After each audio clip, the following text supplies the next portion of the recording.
आज का टॉपिक है वादपत्र अर्थात प्लेंट्स। कोई भी व्यक्ति अगर न्यायालय से कोई उपचार प्राप्त करना चाहता है तो सर्वप्रथम उसे न्यायालय के समक्ष वादपत्र पेश करना होता है। और जो न्यायालय के समक्ष वादपत्र पेश किया जाता है वो वादपत्र अभिवचनों के नियमों के अनुसार तैयार किया जाता है। अब हम देखते हैं कि वादपत्र में क्या क्या प्रविष्टियां होती हैं। नंबर 1 होता है न्यायालय का नाम और स्थान। नंबर 2 में वाद संख्या और वाद वर्ष, कौन सी वर्ष में वाद दायर किया गया है। वादी का नाम, पता। चौथा है प्रतिवादी का नाम एवं पता। पांचवा है वाद का विषय। छठवां है संबोधन। सातवां है तथ्यों का विवरण। आठवां है वाद हेतु कारण। नौवां है अनतोष। 10वां है क्षेत्राधिकार। 11वां है मर्यादा या परिसीमा। 12वां है न्याय शुल्क। 13वां है वादी के हस्ताक्षर, स्थान और दिनांक। चौथा है सत्यापन और पांचवा है शपथ पत्र। अब हम नंबर 1 देखते हैं। नंबर 1 सर्वप्रथम ऊपर मध्य में न्यायालय का नाम व स्थान लिखा जाता है। जिस न्यायालय की अधिकारिता होती है उसका नाम लिखा जाता है। अब न्यायालय की जो अधिकारिता होती है उसको हम तय कैसे करते हैं कि किस न्यायालय के समक्ष वादपत्र पेश किया जाता है। धन संबंधी सीमा देखते हैं तो उसमें 25,000 रुपये तक का जो दावा होता है वो सिविल जज कनिष्ठ खंड न्यायालय में पेश किया जाता है। अगर 25,000 से 50,000 रुपये तक का दावा होता है तो सिविल जज वरिष्ठ खंड अर्थात जूनियर डिवीजन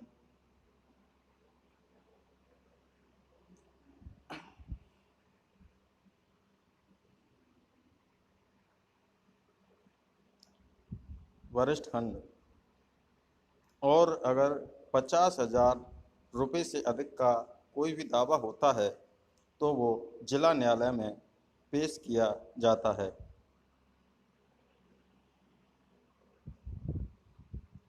तो इसको हम देखते हैं तो ये कनिष्ठ खंड होता है जूनियर डिवीज़न, वरिष्ठ खंड होता है सीनियर डिवीज़न और जिला न्यायालय होता है डिस्ट्रिक्ट कोर्ट।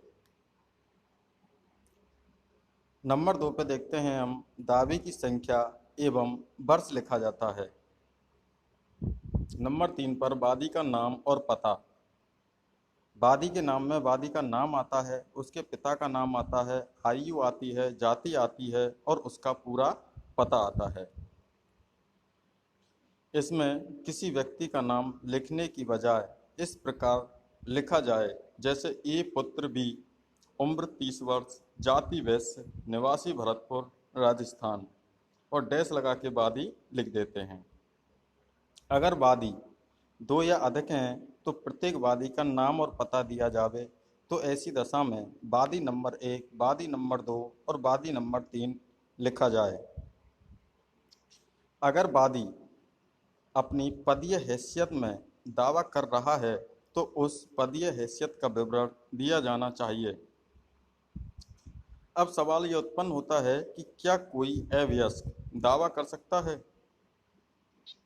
तो मर्यादा अधिनियम की धारा 6 विधिक रूप से निर्योग्य व्यक्तियों के पक्ष में लाभ प्रदान करती है, उसको दावा दायर करने से वर्जित नहीं करती है।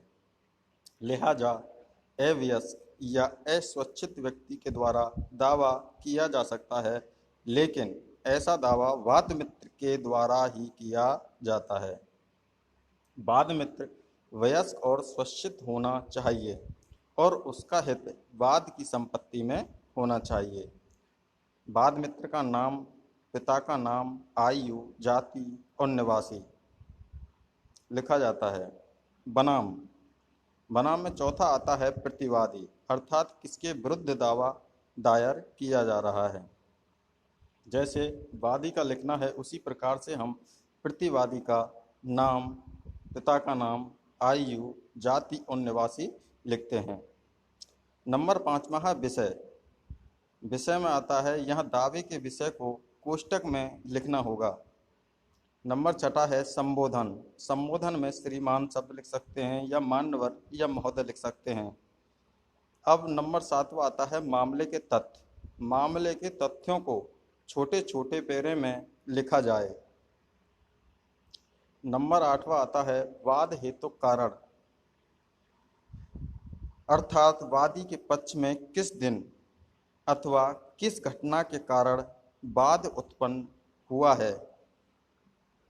नंबर 9वां है अनतोष। ऐसा अनतोष जिसे पाने के लिए वादी अथवा प्रार्थी कानूनी रूप से हकदार है। नंबर 10वां है क्षेत्राधिकार। क्षेत्राधिकार में लिखना है यह कि प्रस्तुत दावा माननीय न्यायालय के क्षेत्राधिकार में है। इसमें क्षेत्राधिकार में यही लाइन लिखनी है।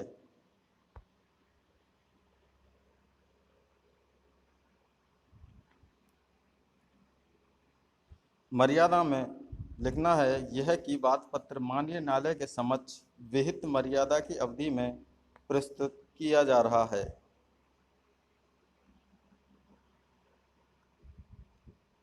न्याय शुल्क। न्याय शुल्क में लिखना है यह कि विहित न्याय शुल्क की अदायगी की जा चुकी है।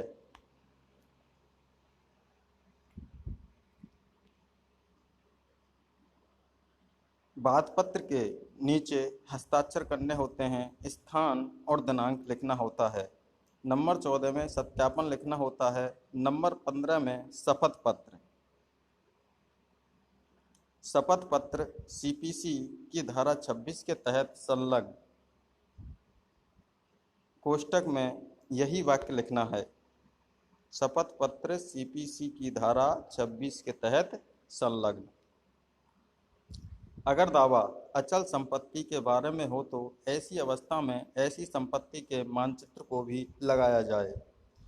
अब क्वेश्चन उत्पन्न होता है कि जो ये वाद पत्र होता है यह कहाँ पेश किया जाए। न्यायालय के पीठासीन अधिकारी के सामने अथवा इस निमित्त प्राधिकृत न्यायालय के किसी अन्य अधिकारी के समक्ष पेश किया जाता है।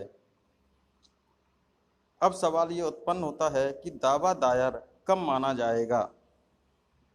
तो इसका आंसर है जब वाद पत्र को न्यायालय के पीठासीन अधिकारी के समक्ष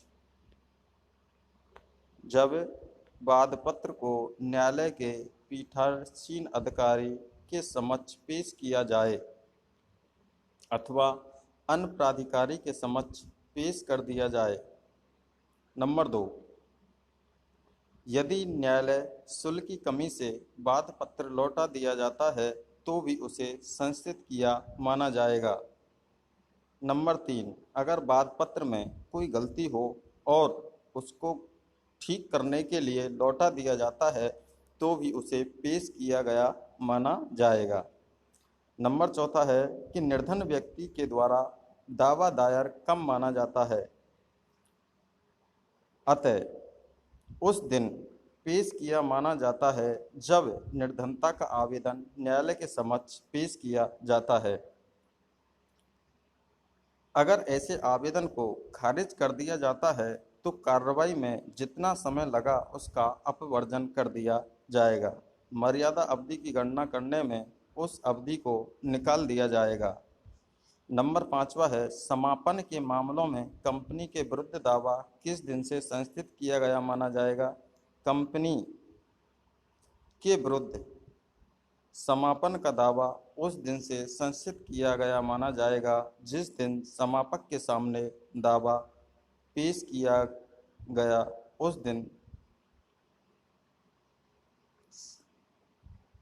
कंपनी के विरुद्ध दावा दायर माना जाएगा।